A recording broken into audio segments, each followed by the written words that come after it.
제가 군 생활할 때 받은 훈련 중에 아직도 기억에 나는 훈련이 있습니다. 어려운 훈련도 많았지만 특색 있는 훈련이 한 가지가 있었습니다.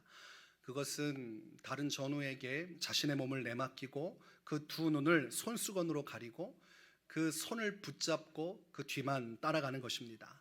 누군가의 손을 붙잡고 눈이 막혀진 채로 걸어가는 것이 쉬울 것 같지만 막상 해보면 쉽지 않습니다. 첫 번째로 불안함이 있습니다. 이러다가 걷다가 돌부리에 걸려서 넘어지는 것은 아닐까, 그러다가 크게 사고가 나서 문제가 생기진 않을까, 이런 불안감이 생기게 되죠. 그리고 걱정이 되는 겁니다. 한 발 한 발 걸어갈 때마다 불안함과 동시에 온갖 잡생각이 몰려오니 손에서 땀이 나고 걷는 걸음이 더디게 되는 것입니다. 그 목소리를 듣고 따라가야 되는데 마음속에 내가 이 사람 믿고 따라갈 수 있겠는가 싶은 생각이 그때 나는 것입니다. 그러니까 엉거주춤으로 걷게 되고, 이 사람이 한 발 크게 내디어서 점프를 하라고 하면 점프하기가 어려운 겁니다.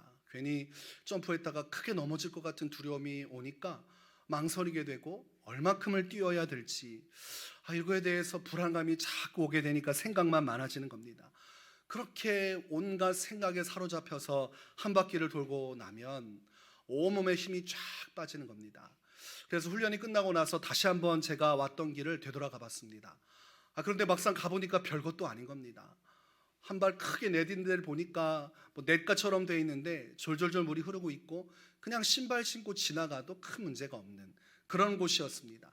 별것도 아니었는데 막상 그때 두 눈이 가리워지고 아무것도 볼 수 없는 상황이 되니까 사람이 그렇게 연약해지는 것을 처음 보게 되었습니다. 우리가 살아가는 인생 또한 이것과 같습니다. 우리가 인생을 다 안다고 살아가지만 우리는 내일 무슨 일이 벌어질지 아무것도 모릅니다. 아무것도 손에 잡혀지지 않는 미래를 향해서 걸어가고 있습니다. 그래서 우리가 미래를 아무리 예상하고 계산하고 준비하려고 해도 우리의 뜻과 달리 흘러가는 미래를 대할 때면 그때 두려움이 생기게 되죠. 그때 수만 가지 생각이 머리를 감싸 안게 되는 것이고 엉거주춤하면서 인생을 살아가게 되는 것입니다.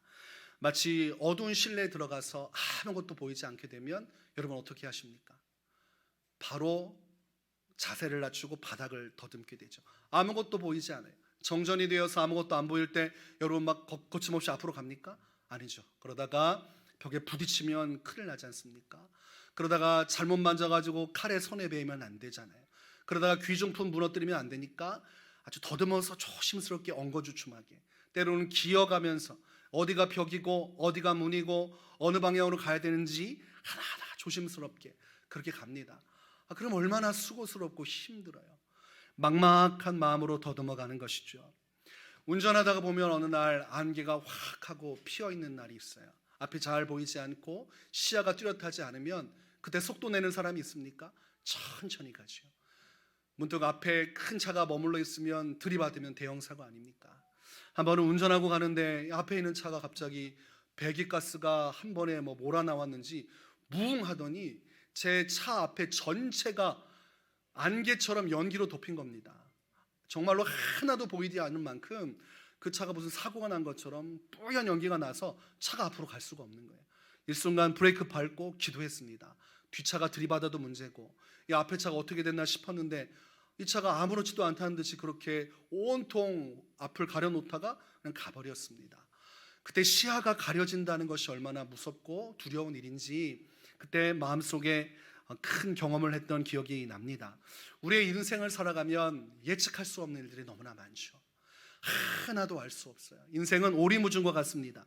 더듬어보고 만져보고 조심조심 해 가도 문제가 생길 때가 있습니다. 그런 큰 문제가 찾아오는 것을 볼 때마다 마음속에 불안감은 더 커지는 것입니다.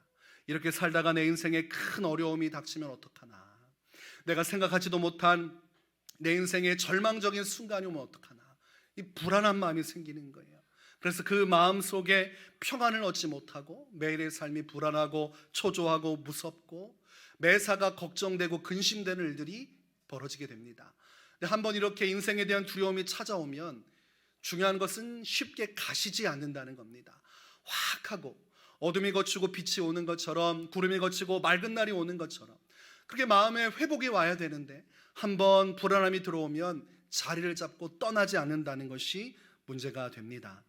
저는 장교로 군 생활을 하면서 여러 가지 인생의 어려운 일들을 처음으로 겪은 것 같습니다. 교회를 떠나서 일상적인 내 삶의 경험을 떠나서 온전히 사회 속에서 한 명의 직장인처럼 군 생활을 하면서 현장 생활을 하다 보니까 이게 보통 일이 아닌 겁니다.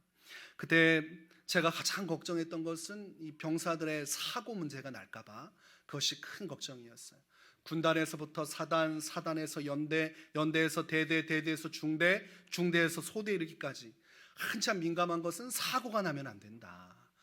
여러분, 사고가 나면 이름이 사단에서 군단까지 올라갑니다. 누구누구누구 대대장, 누구누구누구 중대장 이름 기록해서 그게 전국으로 다 퍼져나가서 예하부대에 전달이 됩니다. 이런 사고가 발생하면 안 된다.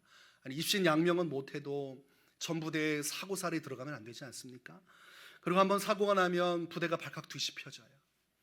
근데 제가 그때 군 생활을 할 때 큰 사고가 났는데 저녁을 얼마 남지 않은 병장이 술을 마시다가 자기 앞에 있는 사람하고 싸움이 난 거예요. 근데 이 친구가 그냥 좋게 끝내야 되는데 옆에 있는 벽돌을 들고 앞에 있는 사람의 머리를 내리친 겁니다. 뇌사 상태에 빠지게 됐어요. 제 인근 중대 옆에 중대장이었는데 이것 때문에 그 사람이 너무나 심각한 고난을 겪는 걸 봤습니다. 하루아침에 사람 얼굴이 저렇게까지 피폐해질 수 있는가? 완전히 죽은 사람처럼 돼서 숨조차 쉬지 못하고 멍하니 있는 겁니다. 그리고 간부 회의할 때 끊임없이 비난을 받고 모욕당하는 걸 보면서 제 안에 불안감이 찾아왔어요. 우리 병사들 중에서도 이런 문제가 생기면 어떡하나. 그 당시에 제가 목포 지역에서 군 생활을 했는데 그때는 목포에 있는 아이들은 대부분 다 상근 예비역으로 왔습니다. 그러니까 현역으로 가면 군대에 들어가서 막사 생활을 하고 정해진 기간 동안 그 자대에 있다가 전역을 하게 되는데 상근 예비역으로 차출이 되면 집에서 출퇴근하면서 군 생활을 하는 겁니다. 그래서 오후 5시나 6시까지 일과를 부대에서 함께 하다가 현역은 그대로 있는 것이고 상근 예비역은 자기 집으로 가는 겁니다. 그러니까 걱정이 뭐냐면 이 부대 안에 붙들어 두면 사고사를 어떻게든 막아낼 수가 있는데 아이들이 집으로 가면 방법이 없는 겁니다. 그때 제가 또 오묘하게 밑에 상근 예비역만 70명을 데리고 있었습니다. 부사관도 지정이 안 돼 있었고 그때 저 혼자 이 70명을 감당해야 돼요. 근데 이 아이들이 저기 멀리 있는 섬에 가서 TOD라고 해서 장비를 운용하기도 하고 또 여러 가지 각 과마다 흩어져 가지고 군수 인사 각기 흩어져 생활하는 거예요. 그러니까 제 손 안에 잡히지 않은 아이들이 부대에 와서 일상을 살고 지역으로 흩어졌다가 휴가 갈 때면 저한테 오고 그리고 필요할 때 제게 와요. 그리고 퇴근해서 집으로 갑니다. 그런 수많은 아이들의 책임이 저한테 있는 거예요. 사고가 나면 다 제 책임인 겁니다. 그러니까 저는 하루 일과를 마치고 집으로 갔는데 마음에 불안함이 있는 것입니다. 이것들이 또 술 먹고 사고 치면 어떻게 하나. 마음속에 근심이 계속 오는 거예요. 불안하고 초조하고 집에서 편히 몸은 누워있는데 쉬는 게 아닌 겁니다. 마음이 항상 가시방석이에요. 불안하고 초조하고 그러다가 또 여기저기서 사고가 났다는 얘기를 들으면 일이 손에 잡히지 않는 겁니다. 잠을 자도 자는 것 같지 않고 불안한 것입니다. 그래서 끊임없이 이 문제 때문에 힘들었어요. 하나님, 너무 마음이 힘듭니다. 일과가 끝나고 나서 제 손을 벗어난 그 아이들의 삶을 제가 책임을 져야 되는데 이 군대에서 직장으로서 앞으로 미래를 열고 살아갈 상급자들, 그리고 여기서 또 사회생활로 나가야 되는 이 현역병들, 그리고 상근 예비역들, 그 모든 것이 저와 연결이 되어 있는데 제가 단기로 군생활하고 떠나가는 것이 중요한 것이 아니라 모두가 다 만족할 만한 결과가 나와야 되는데 제가 할 수 있는 게 아무것도 없습니다. 그래서 집에 있다 보면 불안하잖아요. 그럼 어떻게 하냐면 전화를 돌리기 시작합니다. 그것을 번개통신이라고 합니다. 아이들 연락처를 계속 전화하는 거예요. 한 가지 확인하는 겁니다. 집에 있는지 없는지 확인하는 거예요. 그러다가 마음에 불안하면 집 앞까지 찾아가서 계속 기다리고 있는 거예요. 그래서 때로는 잡아서 벌을 집행하기도 하고 여러 가지 일을 했습니다. 근데 여러분, 전화를 하면 뭐합니까? 새벽 2시에 나가서 술 마시면 알아낼 방도가 없는 거예요. 밤에 새벽 2시에 전화해서 깨울 수 있습니까? 그 사람이 할 짓이 아니지 않습니까? 그러니까 마음은 초조하지, 전화는 계속하지, 또 전화는 받았는데 제대로 전화를 온전한 장소에서 전화를 받고 있는 건지, 거짓말을 워낙 잘해가지고 이걸 잘 분별을 해야 됩니다. 서로의 고도의 머리싸움을 하는 것이죠. 그러면서도 전화를 끊고 나도 항상 찜찜하고 불안하고 미래를 알 수 없다는 마음에 초조했던 그날의 기억이 납니다. 항상 힘들었어요. 항상 평안함이 없었어요.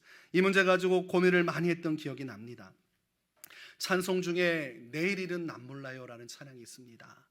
내일 일은 남 몰라요. 하루하루 살아요. 불행이나 요행함도 내 뜻대로 못해요. 험한 이 길 가고 가도 끝은 없고 고네요. 이 가사가 다 우리의 인생과 같습니다.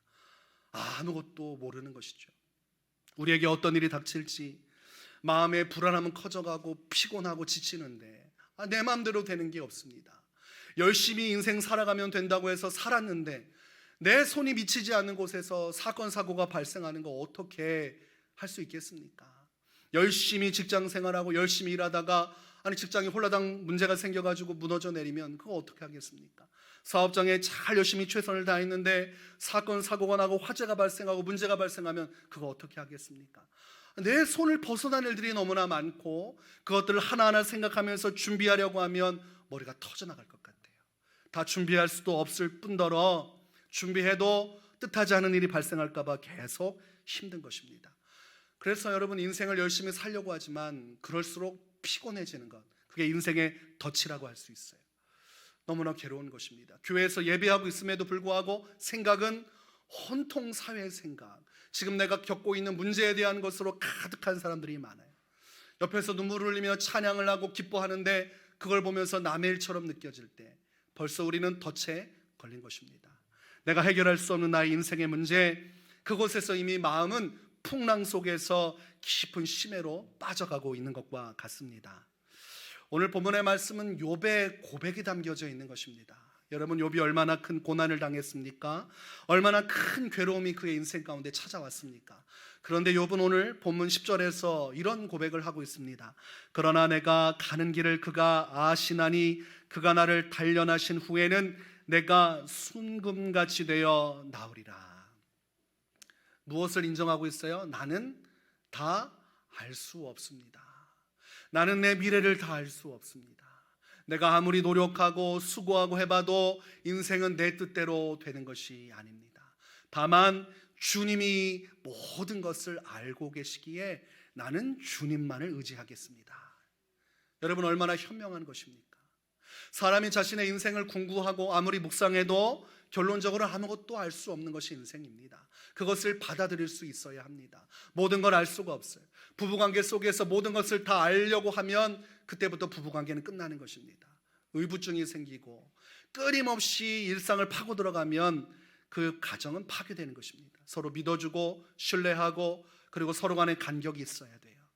우리 인생의 참다운 지혜는 나는 모르지만 하나님은 알고 계신다. 내 인생을 내가 아무리 노력해도 나는 아무것도 할 수 없어도 하나님은 아시고 하나님은 이루실 수 있다. 이 한 가지만 붙잡아도 우리 인생의 모든 근심으로부터 벗어날 길은 열려지는 것입니다. 여러분, 스스로 생각하셔야 됩니다. 내 인생은 내 손에 있지 않고 하나님의 손에 있고, 내 인생의 결과는 내가 결정하는 것이 아니라 하나님의 결정하심에 있다. 주님의 인생의 모든 길을 아시고 주관하고 계신다. 이 사실을 확신하게 되면 우리는 이 모든 인생의 덕과 같은 문제에서 해방되는 길을 얻게 되는 것입니다. 여러분, 어린아기가 무엇을 알고 있겠습니까? 어렸을 때에 아무것도 몰라도 누가 알고 있으면 돼요? 부모님만 알고 있으면 됩니다. 부모님이 분유 타는 법만 알고 있으면 되고 아기들을 키우는 법만 알면 됩니다. 학교 가는 게 뭔지도 모르고 책가방이 뭔지도 모르고 필기도구가 뭔지도 모르지만 부모님이 다 챙겨주고 여기저기 해주면 그 아기가 잘 자라나고 성장하고 제 역할을 하는 것이죠. 여러분, 우리의 인생도 마찬가지와 같습니다. 우리가 인생의 미래를 다 알 수 없고 우리가 모든 것을 다 감당할 자신이 없어도 괜찮아요. 하나님께서 다 알고 계시고 하나님께서 다 책임져 주신다면 거기에서부터 우리는 이 모든 문제에서 해방되는 것입니다. 욥은 그 신앙 고백을 하고 있는 거예요. 나는 몰라도 하나님은 아시니 그분이 나의 인생길을 인도하시니 나는 하나님만을 붙들겠다, 이것입니다. 설령 지금 내 인생에 어려운 위기가 찾아오고 내가 감당 못할 것 같은 문제가 와도 오늘 욥이 뭐라고 말합니까? 나를 단련하신 후에는 내가 순금같이 되어 나오리라. 그 모든 문제 속에서 하나님은 나를 멸망케 하지 않으시고 오히려 나를 단련하고 나의 믿음을 붙들어 주사 더 좋은 순금과 같은 신앙인으로 세워가리라고 믿고 있는 것입니다. 위기가 왔을 때 우리의 두려움은 무엇입니까? 이러다가 내 인생 망하는 것은 아닐까? 이러다가 내가 다시 재기하지 못할 만큼 내 인생은 구렁텅이에 떨어지는 것은 아닐까? 두려워하지만 욥은 그럴 리가 없다는 거예요. 하나님은 나를 도우시고 또한 그 모든 환난을 통해 나의 신앙을 견고하게 해주시는 분, 나는 실패자가 아니라 하나님 안에서 반드시 그 놀라운 능력 속에서 주의 보호하심과 인도하심을 경험하고 마침내 주님을 찬송하는 날이 올 것이다. 희망의 노래를 부르고 있는 것입니다. 그래서 이 욥의 신앙은 주바라기 신앙이에요. 여러분, 해바라기가 어떻게 합니까? 항상 해를 주목하지요. 해가 어디 있는지 보려면 해바라기가 어디를 보고 있는지를 보면 됩니다. 신앙도 마찬가지. 아무것도 눈에 보여지지 않고 손에 잡혀지지 않는 불안투성인 인생이지만 오늘 욥처럼 우리가 하나님을 바라볼 수 있다면, 주님을 바라볼 수 있다면, 이 주바라기 신앙을 가지고 살아갈 수 있다면 인생의 모든 문제에서 우리는 해방되어지고 자유되어지는 기쁨을 누리게 되는 것입니다. 내가 다 책임지려 하고 내가 다 수습하려 하고 내가 다 미래를 예측해서 이 모든 것을 감당하려고 하니까 잠을 못 이루는 겁니다. 내가 하나님을 제외한 내가 인생을 주관하려고 하니까 인생의 덫에 걸려드는 것입니다. 그래서 여러분, 믿음의 사람들은 인생을 보는 관점이 달랐음을 우리가 성경을 통해 확인할 수 있습니다. 시편 23편 4절을 보면 내가 사망의 음침한 골짜기로 다닐지라도 해를 두려워하지 않을 것은 주께서 나와 함께 하심이라. 주의 지팡이와 막대기가 나를 안위하시나이다. 한 나라의 왕이 되었으면서 유다와 이스라엘 12지파를 통합해서 이스라엘을 완전하게 세운 이 다윗이 가지고 있는 고백은, 나는 사망의 음침한 골짜기와 같은 위기를 당할 수는 있지만 하나님께서 나와 함께 하시기에 두렵지 않다, 이것입니다. 그분이 지팡이와 막대기로 나의 인생을 이끌어 가셔서 내 모든 길을 아시는 분이 나를 주장하시고 보호하시고 인도해 가시니 나는 어떤 경우에도 두려워하지 않는다. 이렇게 신앙 고백을 하고 있는 것입니다. 문제를 보는 것이 아니라 누구를 보고 있어요? 하나님을 보는 것입니다. 내가 모든 것을 알지 못하는 절망, 준비할 수 없는 나의 연약함에 대한 절망이 아니라 하나님에 대한 소망을 붙들고 있는 것입니다. 그래서 여러분, 문제가 나올 때, 어려운 일이 닥칠 때 문제를 보면, 나 자신을 보면 덫에 걸립니다. 덜컥하고 걸려서 잠을 못 자게 돼요. 그때 하나님을 바라보면 내 인생을 주관하시고 이끄시고 선한 길로 보호하시는 하나님, 그 하나님을 바라보면 그때야 비로소 우리 안에 평안이 찾아오기 시작하는 것입니다. 시편 23편 6절에 다윗이 고백합니다. 내 평생의 선하심과 인자하심이 반드시 나를 따르리니 내가 여호와의 집에 영원히 살리로다. 이 땅에서뿐만이 아니라 천국에 갈 때까지 하나님은 지금까지 선하심과 인자하심으로 나를 인도하신 것처럼 마지막 내 생명이 끝나가는 날까지도, 그리고 생명을 벗어나 영원한 세계로 진입하고 그 세계를 살아갈 때에도 그 주님의 선하심과 인자하심이 나와 함께 할 것을 믿었다는 것을 우리가 말씀을 통해서 확인할 수가 있는 것입니다. 여러분, 이처럼 욥이 고백하고 있는 신앙, 다윗이 고백하고 있는 신앙, 하나님이 우리의 인생을 인도하시며 모든 길을 아시고 선하신 길로 이끄신다는 이 신앙이 우리 안에 있어야 되는 것입니다. 그것을 성경은 진리라고 표현합니다. 요한복음 8장 32절에 진리를 알지니 진리가 너희를 자유롭게 하리라. 인생은 사람의 생각이 아니라, 세상의 원리가 아니라 하나님의 말씀의 진리를 붙들 때 자유를 얻게 됩니다. 여러분이 지금 무언가 삶이 행복하지 않고 여러분의 마음에 고통이 따르고 있다면 반대로 이것을 해석하면 진리가 없다는 것입니다. 하나님의 말씀을 붙들지 못하고 있다. 하나님이 어떤 분인지를 제대로 주목하고 온전한 말씀의 확신을 갖지 못하고 있다, 이것입니다. 여러분들, 진리 안에서, 진리 속에서 살아갈 때 우리에게 생명의 역사가 일어나는 거예요. 삶이 행복하고 평안하고 살고 싶고 주님 안에서 인생을 살아가는 것이 너무나 감사한 것이 되는 겁니다. 마태복음 6장 26절과 27절에서 예수님은 이런 말씀을 하십니다. 공중의 새를 보라. 심지도 않고 거두지도 않고 창고에 모아들이지도 아니하되 너희 하늘 아버지께서 기르시나니 너희는 이것들보다 귀하지 아니하냐. 너희 중에 누가 염려함으로 그 키를 한 자라도 더할 수 있겠느냐. 우리가 아무리 걱정하고 근심한다고 해서 변할 것은 아무것도 없다는 말씀입니다. 여러분이 밤새 잠 못 이루고 전전긍긍한다고 해서 아무런 변화도 일어나지 않습니다. 여러분, 이것이 진리입니다. 하나님이 아닌 여러분 스스로의 고민과 걱정으로는 어떤 해결책도 얻을 수 없습니다. 예수님은 공중에 날아가는 새를 보라고 말씀하세요. 그들이 얼마나 자유롭게 창공을 날아다니고 있는가. 저 새를 보면서 하나님의 손길을 바라보아라. 걱정도 없고 염려도 없는 저 하늘의 새를 하나님께서 기르시나니 너희는 저 새보다도 귀하지 아니하느냐. 하나님이 너희를 소중히 여기시고 너희의 인생을 이끌어 가시고 먹이시고 기르시는데 너희는 왜 저 새보다도 자유롭지 못한 인생을 살아가느냐. 왜 아무런 변화도 줄 수 없는 그 문제에 붙들려 근심하고 걱정하며 그래 절망 속의 인생을 살아가느냐. 우리에게 이 한계를 벗어나 자유의 세계로 들어오라고 말씀합니다. 세상 사람은 자유의 세계로 들어올 수가 없어요. 예수님이 없는 사람은 자유를 누릴 수가 없습니다. 수고하고 무거운 짐진 자들이 예수께로 올 때 자유가 임하는 것입니다. 세상은 이 자유를 알 수 없어요. 세상이 줄 수 없는 평안을 예수님이 주신다고 말씀하셨어요. 오직 예수님 안에 있는 우리는 예수님을 통하여 이 믿음의 진리의 말씀을 통하여 이 세상 속에 자유를 누릴 수가 있는 것입니다. 또한 예수님은 마태복음 6장 28절에서 30절까지 이런 말씀을 합니다. 또 너희가 어찌 의복을 위하여 염려하느냐.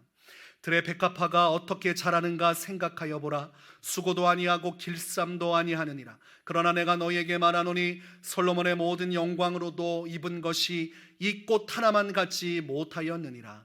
오늘 있다가 내일 아궁이에 던져지는 들풀도 하나님이 이렇게 입히시거든. 하물며 너희일까 보냐. 믿음이 작은 자들아. 여러분, 이 말씀이 여러분 안에 울림이 있어야 됩니다. 무엇을 입을까? 내 인생 어떻게 해야 될까? 매 순간 내 인생의 고민에 붙들려서 천전긍긍하고 잠 못 이루는 우리에게 주님은 믿음이 작은 자들아. 저 백합화를 바라봐라. 그냥 버려지고 태워질 저 들풀도 하나님이 입혀주시는데 저 백합화가 일하지도 아니하고 수고도 아니하고 스스로 옷을 짜지도 않음에도 하나님이 아름다운 자연의 옷을 입히시고 저렇게 생동감 있게 생존케 하는 것처럼 너의 인생은 그 꽃보다 더 아름다우니 하나님이 얼마나 너의 인생을 책임져 주시고 인도해 주시겠느냐. 왜 너희는 깨닫지 못하느냐 이렇게 말씀하는 것입니다. 우리의 인생의 소중함 오늘 주님은 분명하게 말씀하십니다. 내가 나를 사랑하는 것보다 주님은 나를 더 사랑하셔서 십자가에서 죽기까지 우리를 사랑하셨습니다. 성경은 그것을 확증하셨느니라. 우리가 이미 죄인 되었을 때 아직도 죄인일 때에 예수님께서 십자가에서 죽으심으로 하나님께서 우리에 대한 자기의 사랑을 확증하셨다. 누구도 부인할 수 없게 나타내셨다. 그러니 여러분, 우리는 이 세상에서 근심하고 걱정하면서 괴롭게 사는 인생으로 부름받은 것이 아니에요. 저 하늘을 날아다니는 새처럼 자유롭게 하나님의 은혜와 하나님의 신비하신 섭리와 주님의 주권 속에서 그분이 나의 인생을 이끌어 가시고 나를 단련하사 좋은 믿음의 사람으로 세워나가는 그 과정 속에 살아가고 있음을 우리가 확신하면 우리는 이제 고민과 근심에서 자유를 누리게 되는 것입니다. 나의 목적지가 낭떠러지요 구렁텅이요 인생의 실패라고 생각하니까, 그런 일이 내게 닥칠지도 모른다고 생각하니까 우리는 그 문제에 붙들려 사는 거예요. 주님은 그것을 믿음이 작다, 믿음이 작다. 여러분, 믿음의 눈을 들어서 주님을 볼 수 있기를 바랍니다. 여러분, 하나님의 역사는 여러분 눈에 실제적으로 보이지는 않습니다. 그러나 하나님은 보이지 않지만 일하시는 분이라고 성경은 말씀하고 있어요. 내 눈에 보여지지 않는다고 해서 불안해하지 마시기 바랍니다. 문제는 점점 다가오고 복잡한 일들은 내 인생에 찾아오고 이미 찾아와서 자리를 잡고 나를 괴롭히는데 주님은 어디 계신가? 그러나 주님은 보이지 않는 가운데 지금 일하고 계신 것입니다. 우리가 본문 8절과 9절 말씀을 볼 필요가 있습니다. 그런데 내가 앞으로 가도 그가 아니 계시고 뒤로 가도 보이지 아니하며 그가 왼쪽에서 일하시나 내가 만날 수 없고 그가 오른쪽으로 돌이키시나 배울 수 없구나. 욥은 하나님의 살아계심을 확신하고 있어요. 그분이 나를 위해서 일하고 계심을 확신하고 있어요. 나를 세우시고 끝내 나를 믿음의 사람으로 놀랍게 축복하시려는 그 연단 속에 내 인생이 놓여져 있다는 것을 확신하고 있어요. 그러나 주님의 일하심을 볼 수는 없습니다. 욥이 볼 때에 하나님이 무슨 일을 하시는지 알고자 하나 자기로서는 알 수가 없어요. 영적인 하나님은 보이지 않는 세계 만물을 주님의 방식으로 일하고 계신데 사람은 그 모든 것을 알 방법이 없습니다. 내 미래에 일어날 미래의 일도 모르는 사람이 하나님이 내 인생 가운데 역사하시는 것을 어떻게 다 알 수 있겠습니까? 아무것도 알 수 없는 것이죠. 그러나 하나님은 일하고 계신다. 욥이 믿은 신앙이 이것이, 보이지 않아도 하나님은 지금 일하고 계신다. 여러분, 이 사실을 받아들일 때 이것이 진리입니다. 이 진리를 붙들어야 돼요. 나는 하나님의 자녀로서 구속받은 백성으로서 주님은 나를 사랑하사 내 인생 가운데 보이지 않지만 지금 일하고 계신다. 나의 기도와 간구를 들으시고 역사하고 계신다. 내 눈에 보이지 않고 내 손에 잡히지 않아도 지금 주님은 은밀한 중에 일을 하고 계신다. 이것을 믿어야 됩니다. 시편 81편 7절에 내가 고난 중에 부르짖음에 내가 너를 건졌고 우레소리의 은밀한 곳에서 내게 응답하여 무리바 물가에서 너를 시험하였도다.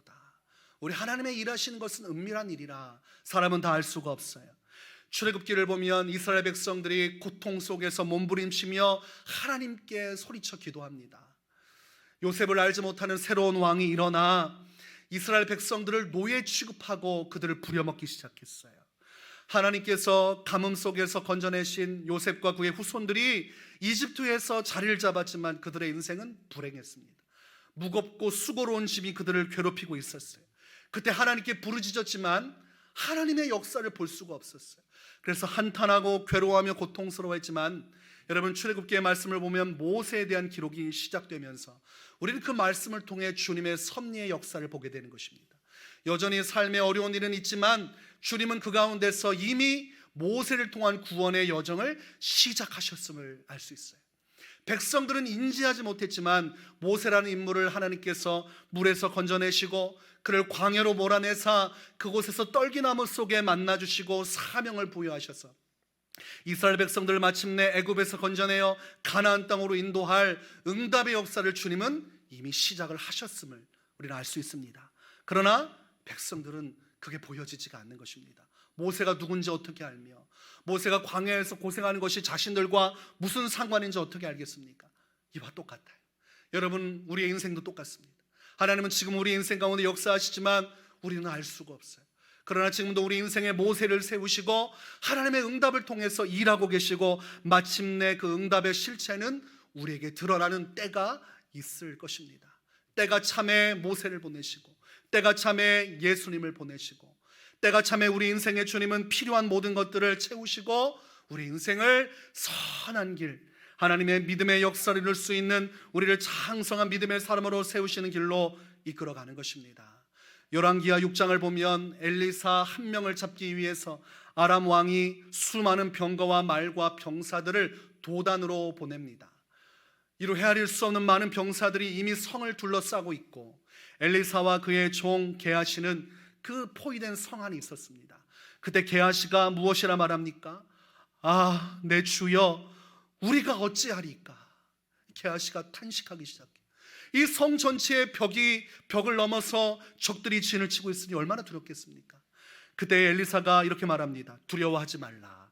우리와 함께한 자가 저와 함께한 자보다 많으니라. 여러분, 이해가 되지 않지요? 지금 엘리사하고 게하시 단 2명 있고 그리고 밖에 적군은 이 성 전체를 둘러싸고 있는데, 아니, 우리와 함께하는 자는 어디 있고 우리와 함께하는 자가 뭐가 많다는 겁니까? 2명 가지고 분단과 싸울 수 있습니까? 육신의 눈으로는 아무것도 보이지 않습니다. 그게 하나님께서 일하시는 방식이, 사람의 눈으로는 보이지 않아요. 그러나 하나님은 그때 어떻게 하셨습니까? 성경 말씀을 보니까 온 산 전체를 둘러엎는 불말과 불병거가 하늘에 가득했다.